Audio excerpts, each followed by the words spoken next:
Hello again, friends. Welcome to Investment Immigration Conversations. I'm your host, principal and founder of Carolyn Lee Pllc, Carolyn Lee, a U.S. investment immigration law firm dedicated to helping clients build their futures with investment immigration. You got it. The best thing in the world. Wow. What a head spinner the last couple of months has been in the world of EB-5. We've just been, absorbing news layer after news layer after news layer after updates on EB-5. So I thought I would just start with a very, very brief recap of what's been happening before delving into the topic for today, which is going to be lawful source of funds as treated in the updated USCIS policy manual, the portions relating to EB-5. And we're going to, this will be the first in a series of investment immigration conversations devoted to the policy manual updates implementing the EB-5 Reform and Integrity Act. There was a major update, fairly comprehensive, though not entirely, on October 26th. And we're talking about the lawful source of funds sections today. All right, so what's been happening? Wow, okay. So, and that day, USCIS announced two major policy interpretations. One relating to the sustainment period for investors under the RIA, and second relating to the good faith investor protections under subparagraph M of the Immigration Nationality Act, the EB-5 portion as amended by the RIA. Just a brief recap: sustainment period, pre-RIA, defined as the 2 years of conditional permanent residency for investors. That is still the interpretation applicable to pre-RIA investors. For post-RIA investors, USCIS is adopting a different interpretation. It's still 2 years, but it's on the front end rather than on the back end. It's the 2 years of investment rather than 2 years of conditional permanent residency. Lots of nuance there, really, I would say. I think we're still waiting for lots of pieces and areas of uncertainty to come down before we can really feel like that is locked policy.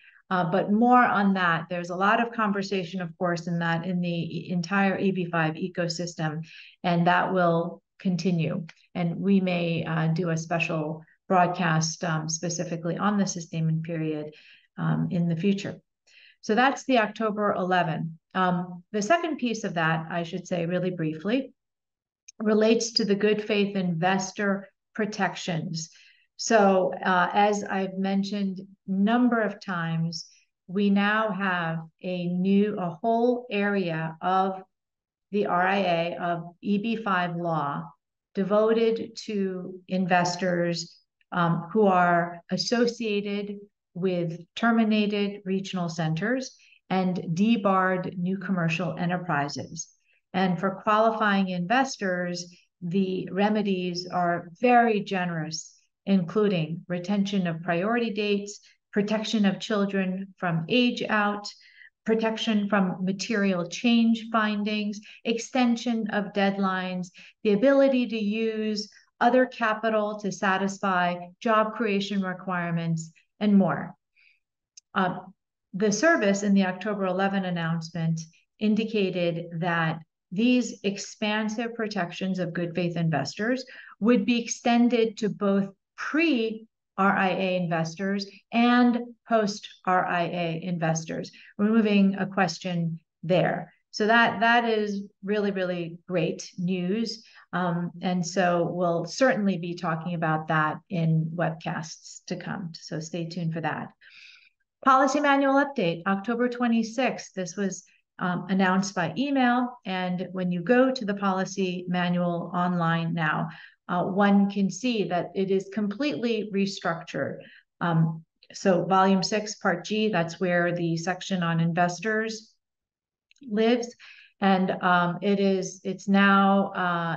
we now have a section on regional centers where before, under the prior update, just after the RIA, a few months after the RIA was implemented, was passed, we had the sections on the regional centers reserved, where the bearing settlement and other guidance that came in more informally filled the gap. Now we have the policy manual that discusses regional centers and also specifically project filings.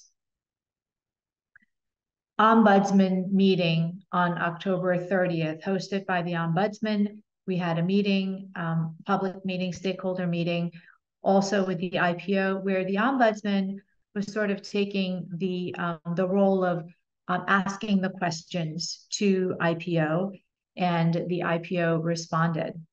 So this is, it's positive, and it's a step, yet another step in the direction of getting meatier engagements with IPO on RIA implementation, interpretation, policy generally.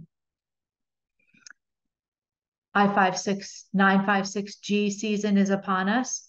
They're going to be due December 29th, per usual. I-956G, the successor form to the 924A.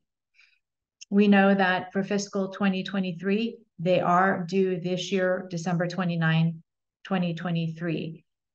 Still, technically, a bit of a question as to, well, what about the G for fiscal 2022, since the deadline for fiscal 2022 G, along with the deadline for the 956, was kicked out, and we don't have a date certain due date for those forms yet.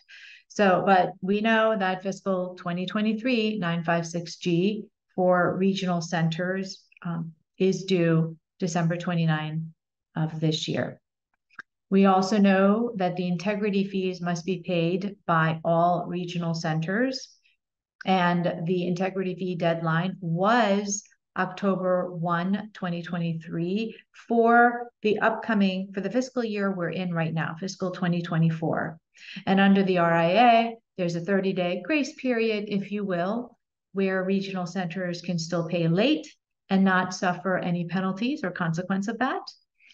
And the announcement that the service made about the integrity fees around the end of September made it very clear that regional centers that do not pay the integrity fee will be terminated. So that is one thing. We have lots of uncertainty that we're kind of managing right now. That is very clear. No integrity fee payment, termination proceedings will begin on those regional centers. Last bit, the visa bulletin for December 2023 is out. No change, at least as far as EB-5 goes, from the November 2023 bulletin and the priority date cutoffs there in charts A and B.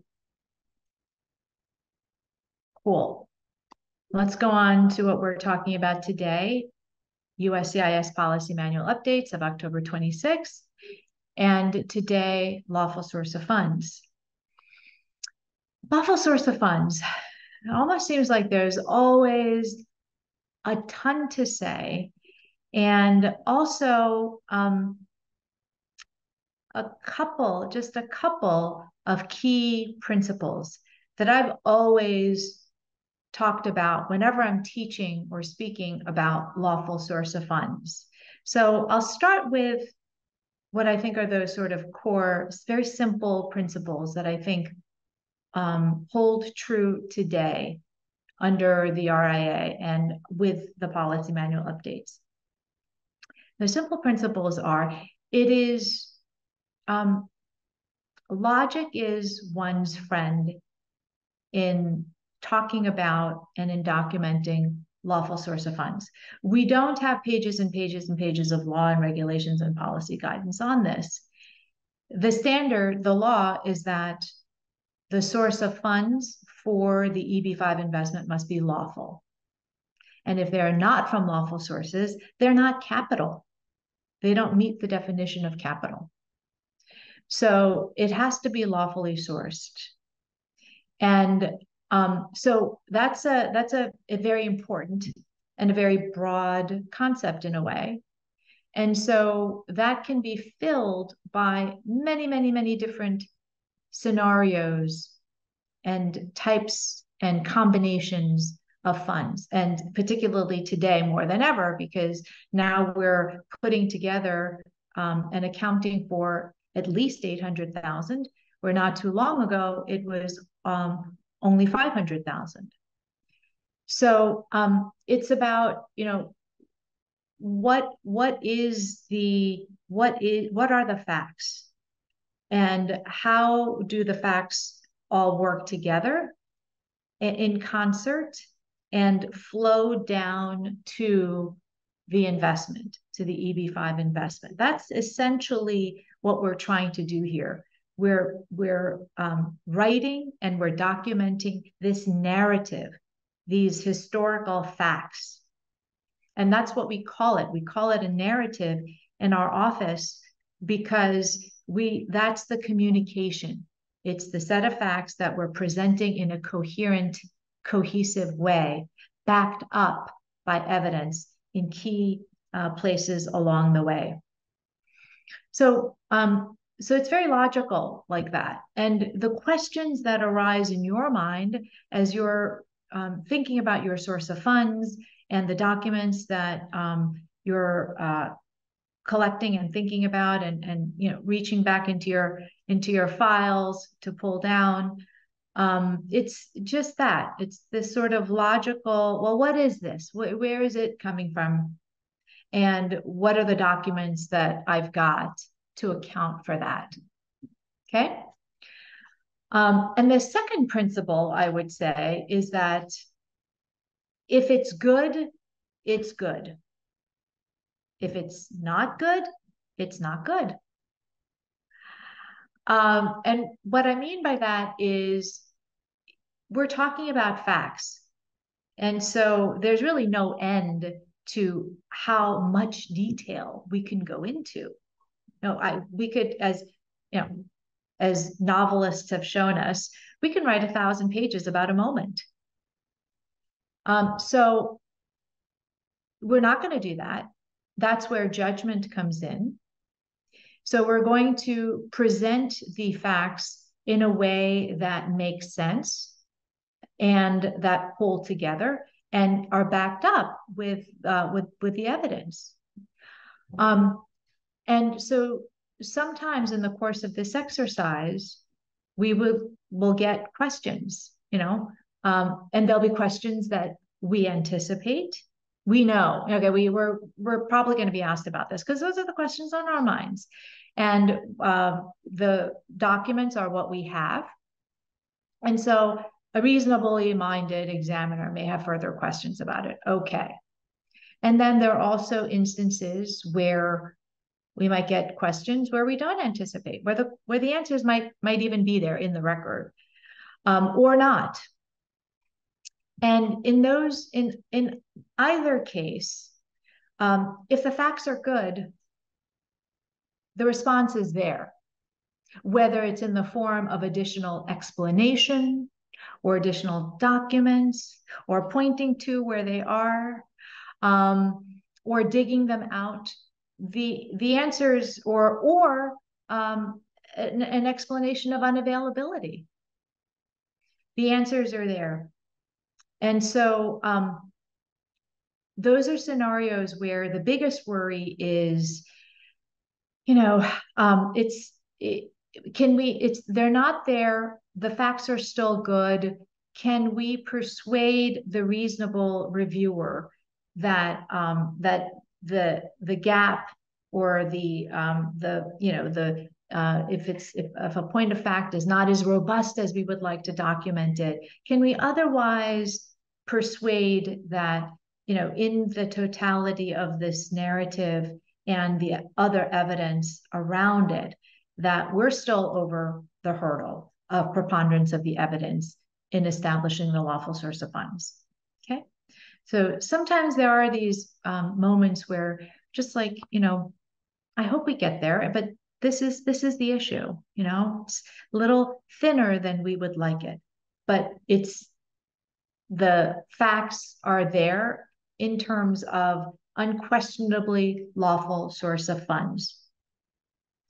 Then, so if we're in that camp, that's the biggest worry is, are we going to be able to account for some gaps if there are any?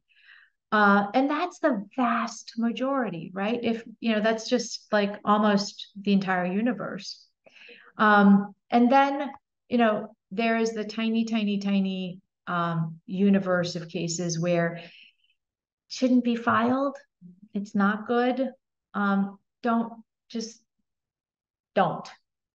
Because if those cases don't work, it's the system working as it should. So I don't know what more we can say about that other than those cases, they shouldn't be a part of the system. So when you kind of view it that way, obviously there's a lot of complexity in there. There's strategy, there's strategy in terms of how to present things in the most clear way. Sometimes to establish a fact, you can have 5 different things or 15 different things. And so it's about, well, what can I point to that will efficiently establish the point? Okay, in the totality of things, this as it connects with that, as it connects with this. Okay, so there's a lot of that. I think those are really like the soul of lawful source of funds, the sort of orientation to them. I think it's worth just reading a few choice parts of the text in the policy manual because it's really short. Again, there's not a lot of law. This is in subparagraph L of 203B5 as amended by the RIA. This is not very text intensive. So there is mention again of tax records, and there was. There in the regulations there already is. So it's, to the extent that that they're relevant and available, you provide them. And there's reference now to the past 7 years. And I'll note that this was discussed and I believe was made a point of emphasis during the Ombudsman USCIS meeting at the end of October. So this is signaling to us that this is important. This is going to be in the checklist, if you will, of items that an examiner is going to be looking for. So I think that tells us that we need to include them where they're available. I'll just note, because the question comes up, well, which 7 years? What if the property that's in the source was acquired 20 years ago? I mean, do we go back to tax records from 27 years ago and they may not exist and so forth? So the language is the past 7 years in the policy manual I'm reading now.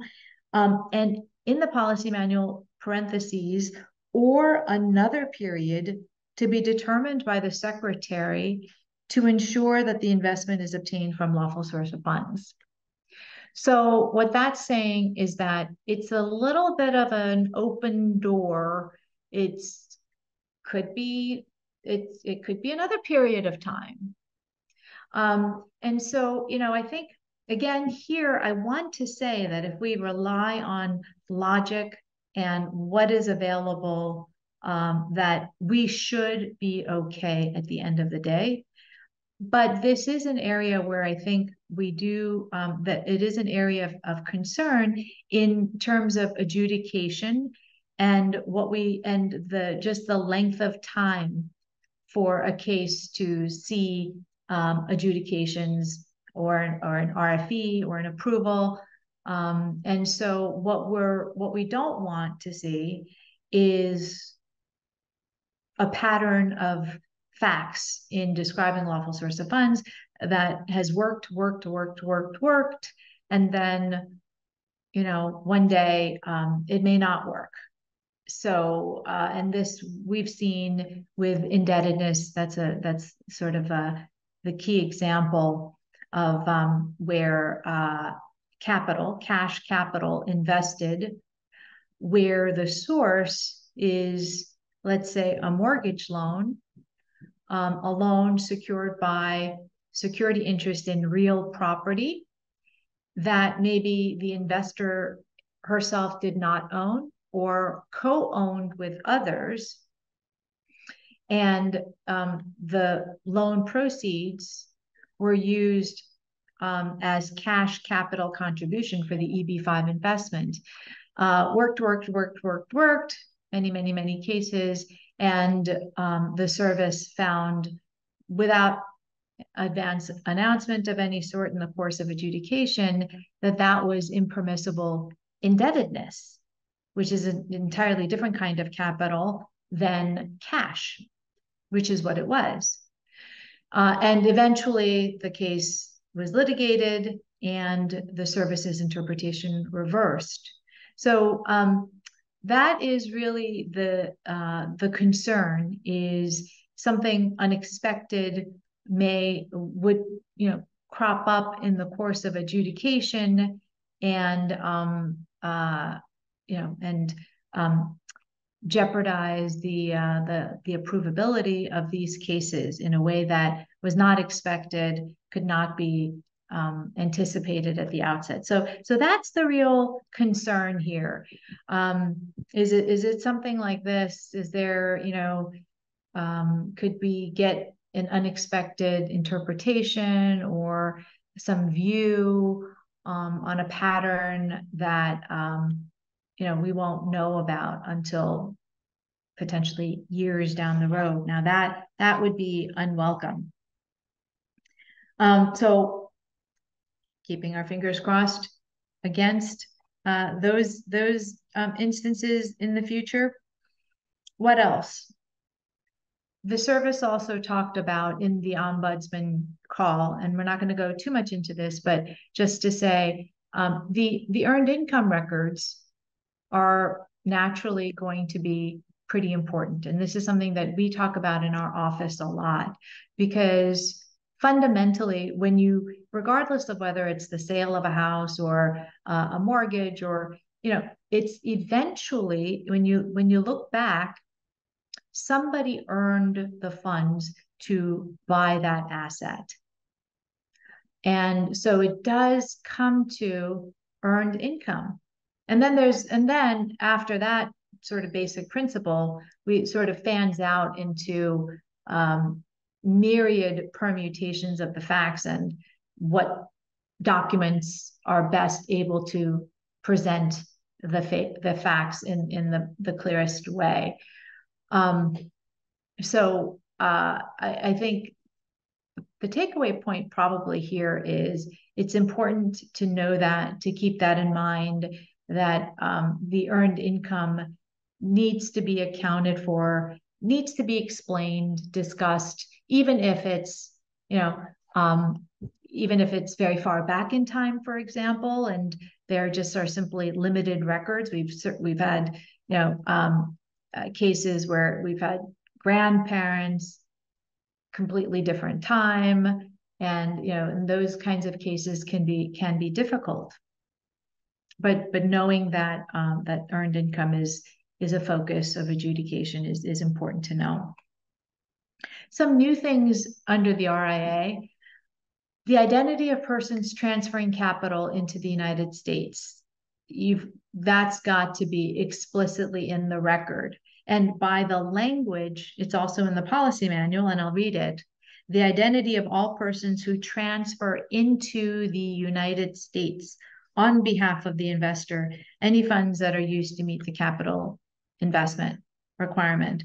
So it's movement of capital into the United States by somebody other than the investor on the investor's behalf, they'll have to be identified, and some ID documentation will need to be provided for those persons. That's new. Gifts and loans are expressly permitted in the RIA subparagraph L and brought down in the policy manual. So gifts are not new. That they're permissible is not new. The fact that the permissibility of the gifts is memorialized in the law and policy manual, that's new.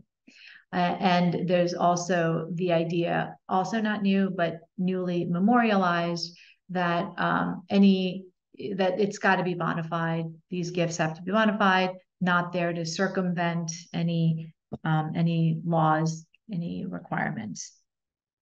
Loans are also expressly permitted, personal loans. I think I'm going to leave it there for today, this Wednesday before Thanksgiving in the United States. And if there are any questions, as always, please feel free to email us at contact@carolynleepllc.com. We will do our best to answer those questions. And do please stay tuned for more in this series, where we'll unpack another section of the USCIS policy manual implementing the RIA. So until next time, have a wonderful Thanksgiving, everyone. Stay well, safe. Talk soon.